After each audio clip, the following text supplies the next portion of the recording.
Bom dia a todos. Mais uma vez, uma satisfação muito grande estarmos aqui, buscando refletir juntos esse tema tão importante que serve para todos nós.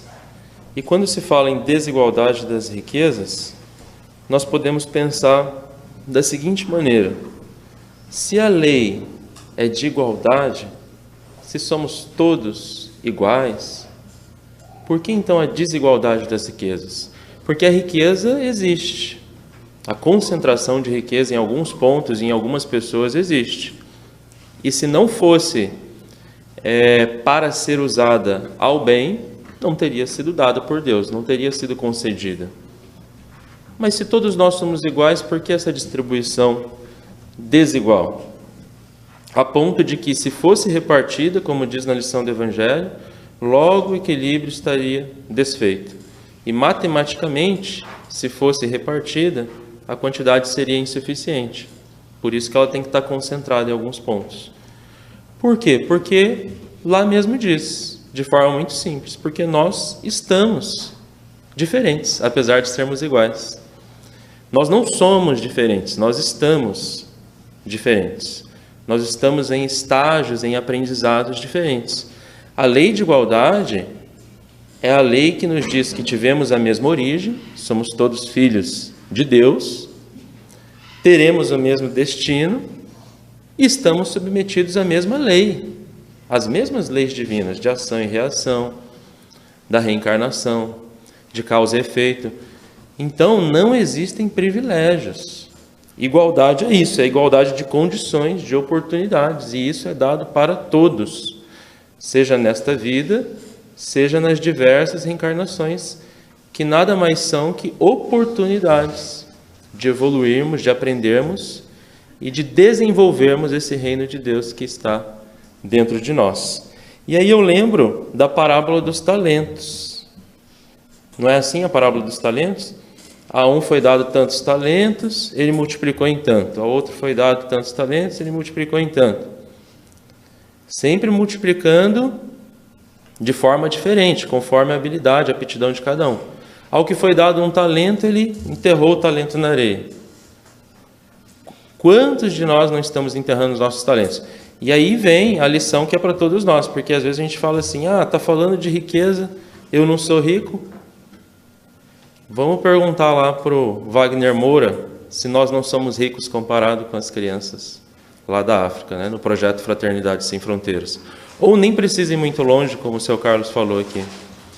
Muitos de nós aqui viemos de carro, muitos de nós estamos assistindo pela internet, muitos de nós estamos aqui com a saúde em bom estado, né? 2 braços, 2 pernas, inteligência. Olha quantos talentos, né? Quantas riquezas.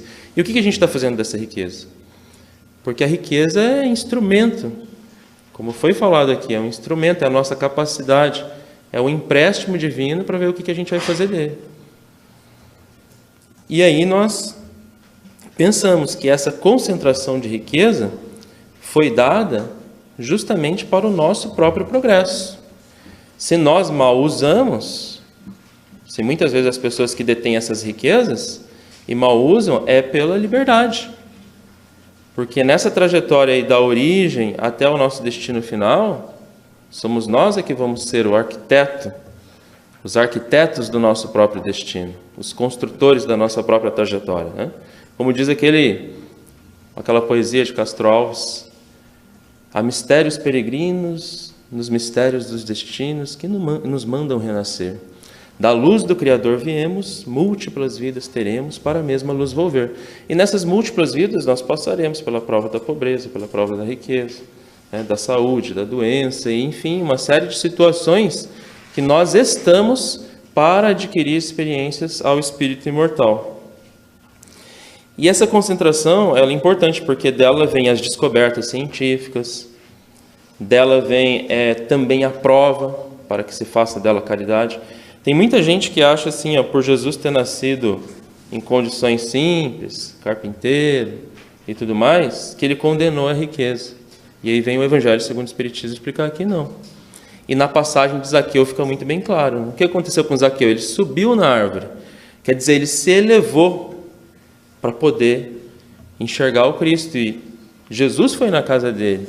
E muitos dos apóstolos ficaram, poxa, mas um homem rico, coletor de impostos, mas ele usava da riqueza dele para fazer o bem. Depois isso foi mais explicado nas literaturas espíritas.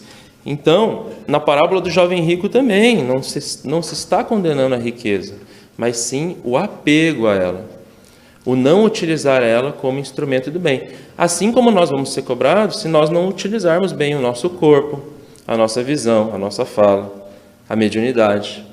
Tudo isso são riquezas, são os dons divinos concedidos a todos. E aí nós temos isso, que a riqueza, ela é um baita instrumento, mas é um instrumento transitório. E o que vai ficar é o que a gente fizer dela, se nós utilizarmos ela para o bem. E aí eu estava lembrando eu estou de férias, e aí eu estava assistindo aquele filme do Riquinho. Quem já viu esse filme? É uma comédia, né? E aí os pais do Riquinho lá são grandes empresários, mas que movimentam a riqueza, que geram muito empregos, que tem vários trabalhos de caridade. E aí tem uma pessoa lá infiltrada que quer tomar riqueza. Eles dizem, ó, a nossa verdadeira riqueza está lá no nosso cofre. Um cofre super vigiado, trancado.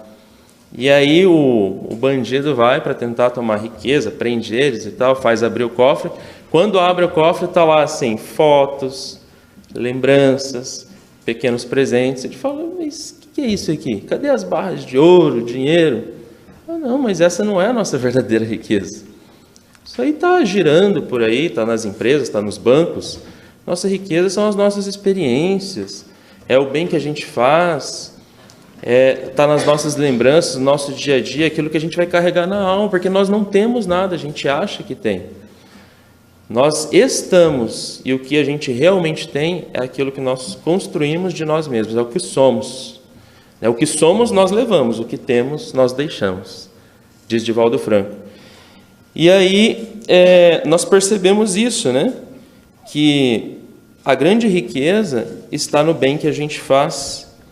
E eu lembrei também daquele quadro que teve no Fantástico, do chefe, que se infiltra no meio dos funcionários. Então, olha como o empresário, a riqueza, gera emprego, gera progresso, gera prosperidade. E aí tem até uma historinha que diz assim, ó, bateu na porta de um homem a prosperidade, a saúde e o amor. Prosperidade é a riqueza, né? A saúde e o amor. Ele falou, ó, você só pode escolher um de nós para entrar na tua casa. Aí ele pensou. Saúde é bom, prosperidade, amor. Aí ele pensou bastante e falou, não, mas eu escolho o amor. E aí quando o amor entrou junto também, a saúde e a prosperidade. Ele falou, nossa, entraram todos mundo? Porque se você tivesse escolhido outro, só a saúde ou só a riqueza, os demais teriam ido embora. Mas quando a gente coloca amor na frente, todo o resto acompanha. Por quê? Porque essa é a verdadeira riqueza, né? E aí tem uma historinha, eu vou usar essa folha aqui para contar a historinha bem rápido, que é a historinha do Joãozinho. Joãozinho nasceu muito pobre e, como todos nós, ele queria ser feliz. Ele falou, não, pobre não dá para ser feliz, eu vou ser rico. E estudou, batalhou, né? Conseguiu o primeiro emprego dele, a família não tinha muitas condições, até que ele conseguiu comprar a primeira casa. A gente conta que essa aqui é a primeira casa do Joãozinho. Uma meia água, né? E aí ele falou, não, mas com uma meia água não dá para ser feliz ainda, né? E aí ele batalhou na vida, né? E conheceu até a Mariazinha, casaram, tiveram o Joãozinho Júnior e compraram uma casinha melhor, uma casa melhor, mais confortável.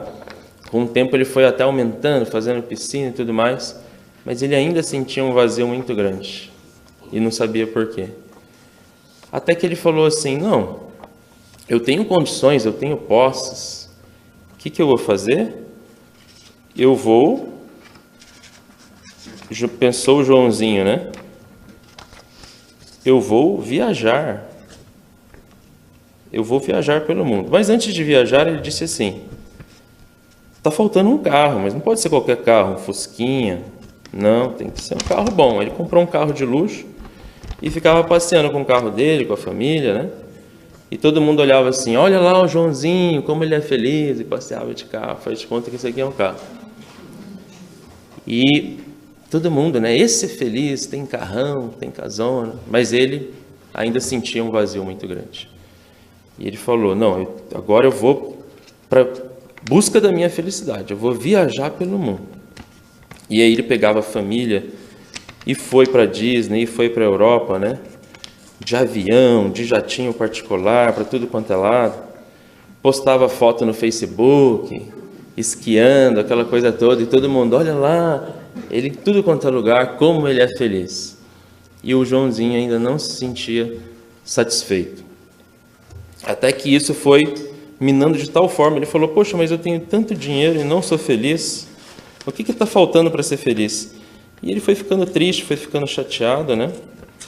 E tudo aquilo na vida dele foi perdendo valor, foi desmoronando. Foi desmoronando, perdendo valor, até que ele foi caindo em depressão, se entregou aos vícios, né? Se entregou aos vícios e estava muito chateado, desgostoso da vida, apesar de tudo que ele tinha conquistado. E isso tudo era como se fosse assim, ó, uma faca assim que machucava por dentro, né? Doía assim.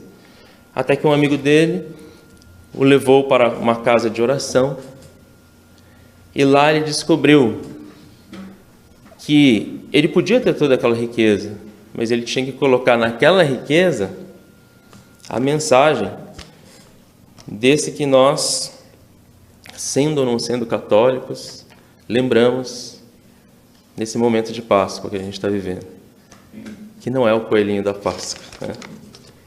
É o nosso Mestre Jesus. E esse símbolo aqui da cruz é que todos nós passamos por provas, seja de riqueza, seja de pobreza, e que não importa as nossas provas, se nós colocarmos Jesus na frente, a tua mensagem de amor, nós seremos verdadeiramente ricos, porque Ele veio para nos dar vida e vida em abundância.